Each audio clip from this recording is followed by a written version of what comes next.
இதுதான் இந்த மரத்தில் குரோவார பிரண்டை பிளான்ட். வெதர் கோல்டாக இருந்தனால கொஞ்சம் இட்ஸ் கெட்டிங் பேட்.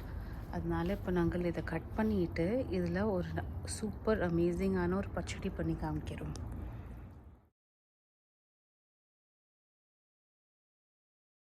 எல்லோரும் எப்படி இருக்கே? நான் இன்றைக்கி பிரண்டை துவையல் எப்படி பண்ணுறதுன்னு காட்ட போகிறேன். இது வெங்கடேஷ் பட்டோட யூடியூப்பில் நான் பார்த்தேன். அதில் நான் சிலதெல்லாம் கொஞ்சம் சேஞ்ச் பண்ணியிருக்கேன். அதை நான் ஃபஸ்ட்டு டைம் நான் பண்ணின போது எங்களுக்கு ரொம்ப பிடிச்சது. அதனால் இப்போ அது பண்ணி காட்ட போகிறேன். இது ஆற்றுல காய்ச்ச பிரண்டை ஆக்கம். நான் இப்போ கட் பண்ணி வச்சுருக்கேன். அதை எப்படி கட் பண்ணணுங்கிறத காட்டுறேன். இது இப்படி எடுத்து விடணும்னா, இதை இங்கேருந்து இப்படி எடுத்துடணும். இதே மாதிரி எல்லாத்தையும் கட் பண்ணிக்கணும். இது போனுக்கு சம்பந்தமாக உள்ளதுக்கு அதே மாதிரி பார்த்தாலும் அது மாதிரி தான் இருக்குது. இப்படி எடுக்கணும்.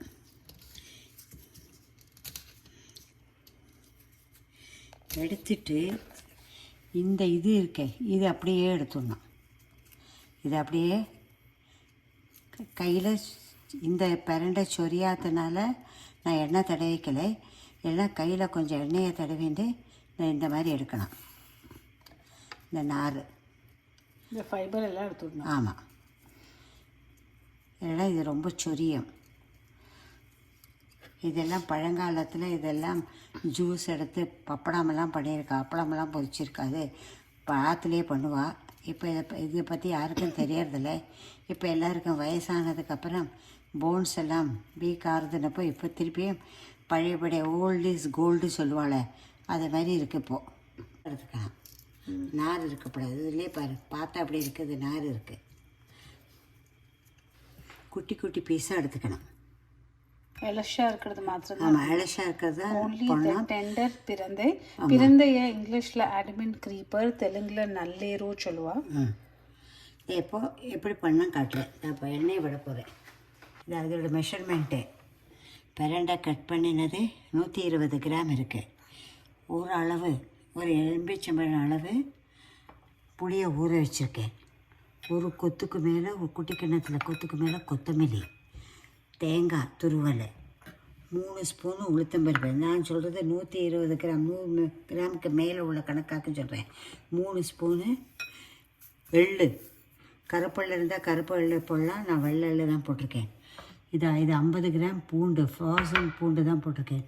100 கிராம், இது எத்தனை இருக்கும் அதை ஈக்குவலாக போடலாம். சின்ன வெங்காயம், மீடியம் சைஸு 2 தக்காளி, இந்த 3 ஸ்பூன் உளுத்தம்பருப்பு, ஒரு கொத்துக்கு மேலே மிளகா வத்தல், இது தாத்து எரியாது, 1.5 ஸ்பூனுக்கு மேலே பெருங்காயம். நான் இப்போ எப்படி பண்ணணுங்கிறத காட்டுறேன். எண்ணெயை விட்டுருக்கேன், நல்லெண்ணெய். சீச்சட்டியில் எண்ணெயை விட்டுருக்கேன். நான் இப்போது பூண்டை தனியாக, இது பிரண்டையை தனியாக வதக்கப்படும்.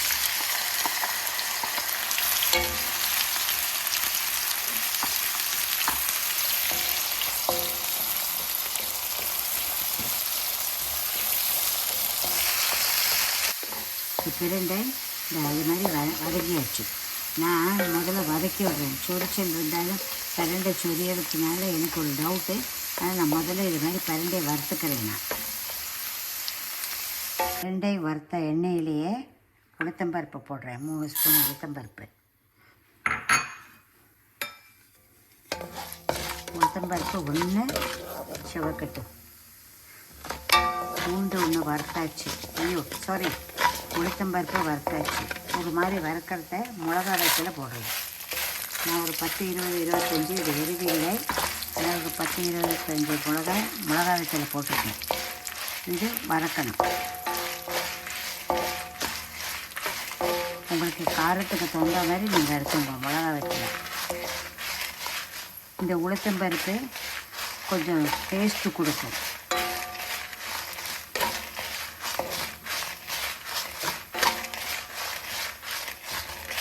ஒரு பொன்னிறம் வந்தாச்சு. இதில் பூண்டு, உங்களுக்கு பிடிச்ச மாதிரி நீங்கள் போட்டுங்க. நான் இந்த குவான்டிட்டிக்குன்னு ஒரு பிடி 25 கிராம். இதை ஒன்று நல்லா வதங்கணும். பூண்டு வதங்கியாச்சு. குட்டி வெங்காயத்தை, சின்ன வெங்காயம் போடுறேன். இப்போ சின்ன வெங்காயம் போட்டிருக்கேன். நான் ஃபஸ்ட்டு டைம் நான் பண்ணினப்போ பெரிய வெங்காயம் தான் போட்டேன். சின்ன வெங்காயம் தான் போடணும்ல, ஆனால் ருசி இதில் வரும். இல்லாட்டா பெரிய வெங்காயம் நீங்கள் போட்டுக்கலாம். அடுத்தது கட் பண்ணி வச்ச தக்காளி.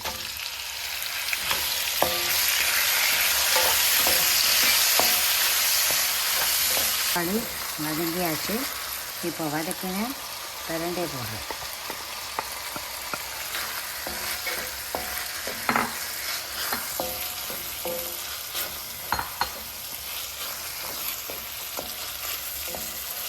தக்காளி போட்டதுக்கப்புறம் தான் எள்ளு போடணும். எள்ளு முன்னாடியே போட்டால் ஒரு கசப்பு வரும். அதனால் இந்த புளி போட்டதுக்கப்புறம் இதை போட்டால் அந்த கசப்பு கவர் பண்ணிடும். எள்ளும் போட்டாச்சு. இப்போ ஒரு மாதிரி வதக்கணும். அடுத்து புளி கரைசல்.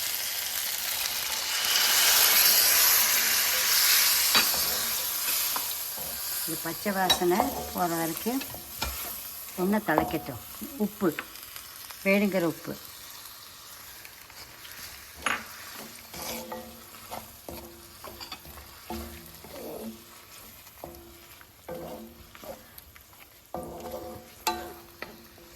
இந்த புளி விட்டு உப்பும் போட்டாச்சு. இது நிறைய தண்டு பெருசு பெருசாக இருக்குது, அதனால் அது வேஸ்ட் பண்ணிட்டா. இதில் நிறைய சத்து இருக்குது. இதை நான் போட்டு விட்றேன். கொத்தமல்லி தண்டு போட்டுமே நல்ல ஃப்ளேவர்.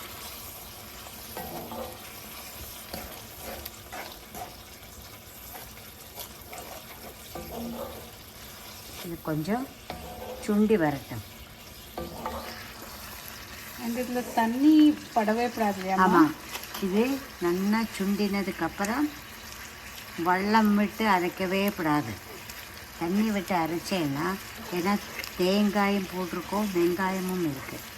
அதனால் வெல்லமே படாமல் நாங்கள் இது லாஸ்ட் டைம் பண்ணி இதே மெத்தடில் நாங்கள் பண்ணிவிட்டு 2 மாதம் நாங்கள் ஃப்ரிட்ஜில் வச்சு சாப்பிட்ருக்கோம். கேடே வரல. அண்ட் அந்த கரைச்ச இந்த பழைய சாதம், அந்த கஞ்சி, அந்த பழைய சாதத்தில் கொஞ்சம் உப்பு போட்டுட்டு இந்த தொகையிலும் போட்டு நீங்கள் குடிங்கோ. மோரை போட்டுட்டு அவ்வளோ டேஸ்ட் இருக்குது. நாங்கள் எல்லாம் எப்படிலாம் பண்ணணும், என்னெல்லாம் பழகி நாங்கள் டேஸ்ட் பண்ணிட்டு தான் நான் உங்களுக்கு இந்த தொகையில் நான் பண்ணுறேன். இந்த தொகையில் இப்போ எங்கள் ஃபேமிலி ஃபேவரட் ஆகிடுச்சு. ஃபேமிலி ஃபேவரட் ஆகிடுச்சு. உடம்புக்கும் நல்லது இது. நான் இப்போ தேங்காயும் போடுறேன். தேங்காய் போட்டாச்சு.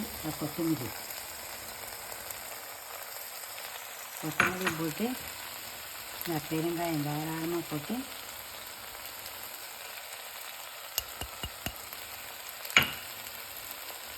வணக்கணும். அவ்வளோதான். ஒரு கலருக்கு நல்லா ஆறினதுக்கப்புறம் மிக்சியில் போட்டு அரைக்கணும். தண்ணியே விடக்கூடாது. நல்லா வதங்கினதுக்கப்புறம் மிக்சியில் போட்டு பிரண்டை தொகையில் அரைச்சாச்சு. தண்ணியே விடக்கூடாது. தண்ணி விட்டால் கெட்டு போகும்.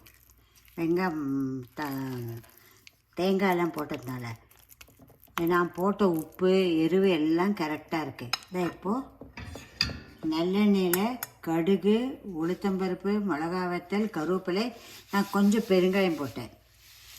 இதை கொட்டுறேன். பிரண்டை துவையல் ரெடி. நீங்களும் ட்ரை பண்ணுங்கோ. சின்ன வயசுலேயே இப்போ எல்லோரும் சாப்பிட்டானா, ஒரு வயசாச்சுன்னா முட்டு வலிலாம் வராது. அதனால் இது ட்ரை பண்ணி பாருங்கள். ரொம்ப டேஸ்ட்டாகவும் இருக்கும்.